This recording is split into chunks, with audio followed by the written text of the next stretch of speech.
It's no secret that I love M. Night Shyamalan. It's gotten to the point where this is what people are getting me for Christmas. He's probably my favorite filmmaker. I grew up with his films. They did a lot to shape my taste in film, but I'm also completely aware that he's a very divisive filmmaker and not everyone loves all of his movies. I was obviously very excited for Trap, and while it's not my favorite movie of the year or my new favorite M. Night Shyamalan movie, I think it is the only movie in my life that I have walked out of and immediately bought a ticket to go to the next showing. It is such an interesting addition to his filmography. It's a movie made by a dad, about a dad and the anxieties of being a dad, that was also maybe sort of used as a nepotism vehicle for his daughter's music. But before we get into all that, big spoiler warning on this video. I do not usually talk about spoilers, but there's a lot in this film that they very stealthily kept out of the trailer that I just don't think you can talk about this movie without talking about it. So you have been warned. But the premise presented in the trailer is very straightforward. Josh Hartnett plays a serial killer, or Cooper, aka the Butcher, who's taking his daughter Riley to a concert, and he finds out that the police have been tipped off that he would be there, and the whole concert is a trap. So they set up a trap for him. It's a trap! And that is exactly what the first hour, maybe a bit more of the film is. Josh Hartnett trying to find a way out, casing the joint and just causing chaos, pushing drunk women down the stairs, exploding kitchen fryers and scarring young women for life with hot oil. It's immensely entertaining, it has a dark sense of humor, and it's also probably one of the best depictions of a concert I've ever seen in a film. M. Night has talked a lot about this, but they put on a real concert with all the bells and whistles, and I think that's what really makes it feel so immersive, along with Syambu McDeepram's cinematography here. He just did Challengers as well, and is also doing Luca Guadagnino's Queer that's coming out later this year. He is like one of the best cinematographers working in Hollywood right now. It creates such a unique atmosphere, and the film is stunning. There's a killer split diopter shot, and the world rejoiced. Welcome back, Brian De Palma. But the film eventually goes in a very unexpected direction and actually leaves the concert, which we had no clue about after watching the trailer. And so I'm sure a lot of M. Night skeptics, I'm already seeing a lot of people say that the film had them until it has this location change, and it just totally ruined the film for them.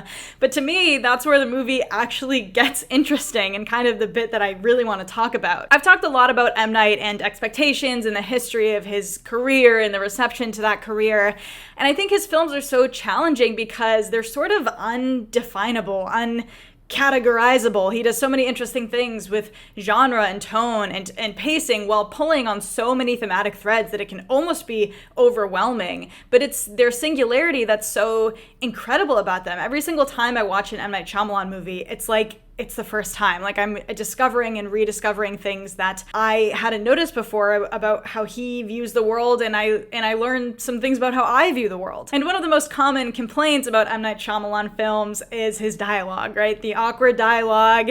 Has M. Night ever talked to another human being, etc., etc. The discourse has already started about Trap, so let's talk about it. We have the Josh Hartnett character, who of course has this built-in, extremely funny angle that he's a psychopath, a serial killer who's trying to blend in as this happy, fun-loving dad. But since the audience already knows this about him, we're really paying attention to the subtleties of Josh Hartnett's performance, and he completely sells it.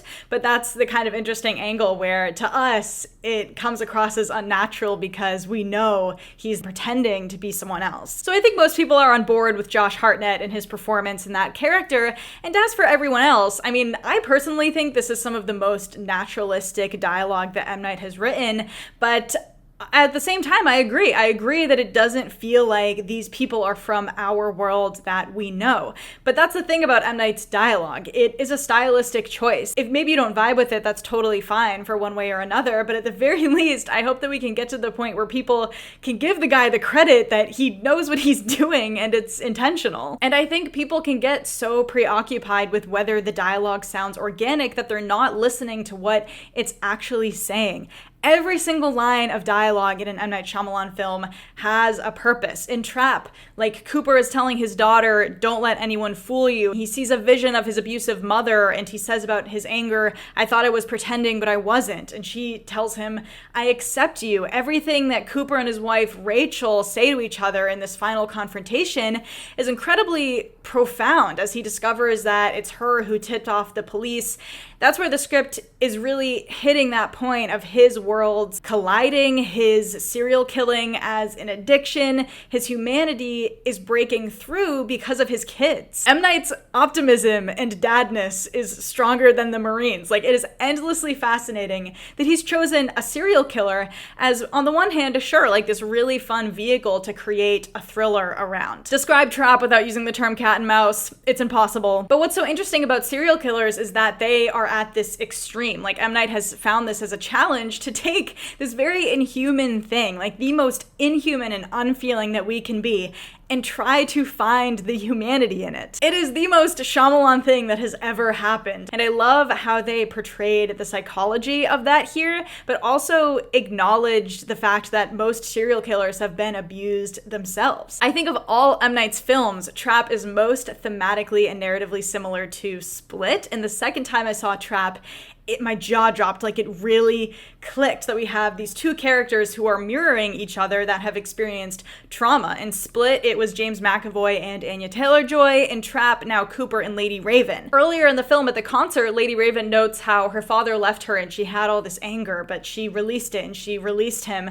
And Cooper has obviously experienced abuse at the hands of his mother, but he has not released that. And in Split, James McAvoy is referred to as the Beast, and Cooper references this monster inside of him. And we even get a touch of that like supernatural monstrous presence towards the end when he's getting tased by the police. He almost feels like Frankenstein because Josh Hartnett is a big guy. Like, he just has this awesome intimidating screen presence. And if you haven't seen it, hearing that Lady Raven plays this significant role might surprise you, but there's a really interesting perspective shift once we get that location change when they're leaving the concert and we get kind of this like power struggle between the two of them.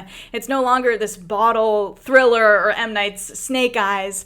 It becomes Lady Raven trying to do the right thing, essentially. And Saleka Shyamalan, not only a great artist because the songs in this movie are like actually good, but she can act. She's got like these big eyes and she really like brings a lot to the performance. I was really pleasantly surprised by her. But her character is also used to present additional themes in this element that Shyamalan has had in a lot of his films of like surveillance in modern technology. In this one, there's a lot about social media. We're seeing like TikTok dances. His daughter is kind of being bullied online. So we see kind of the downside of that, but then he also emphasizes the benefits of the connectedness that it offers us as Lady Raven literally saves one of Cooper's victims using like Instagram Live. There are bits of true crime, the obsession with both Cooper and Lady Raven. Again, like there's so much going on, but it's a really nuanced image of the situation that we're currently in society. And a lot of people have been talking about the logic of the film.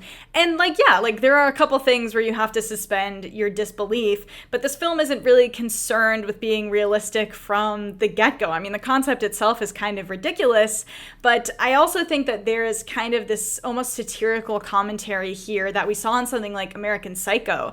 There are undertones of race and gender in society, and people aren't questioning Cooper like they should be, and he's able to slip around the stadium not only because he's sly and he's clearly intelligent, but also because of what he looks like. It all just very much worked for me. And again, I obviously just really click with Shyamalan's films and how he approaches these things, but the more I think about it, the more I'm like, oh my gosh, like I understand why that line was in there, or I understand why this happened.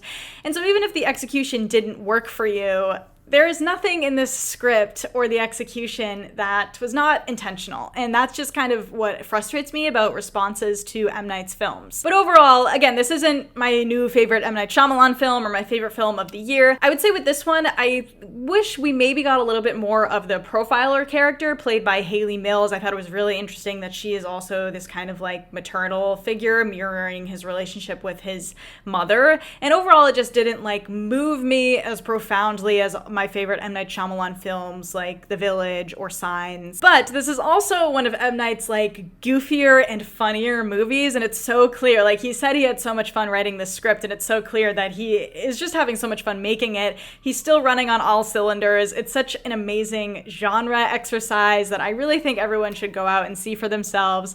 I am going to give Trap 4.5 out of 5 stars. I've placed it, I think, at 7 on my overall M. Night ranking. That's like above Old than Knock at the Cabin, but below my favorites like The Village, Unbreakable. I love Split. But let me know your thoughts, guys. Are you heading out to see Trap in theaters? If you already saw it, let me know what you thought. Let me know how it stacks up in your M. Night ranking. Don't forget to like and subscribe and keep an eye out for more videos soon, because that is the plan. I made a little post in my posts section of my page, so check that out if you haven't already.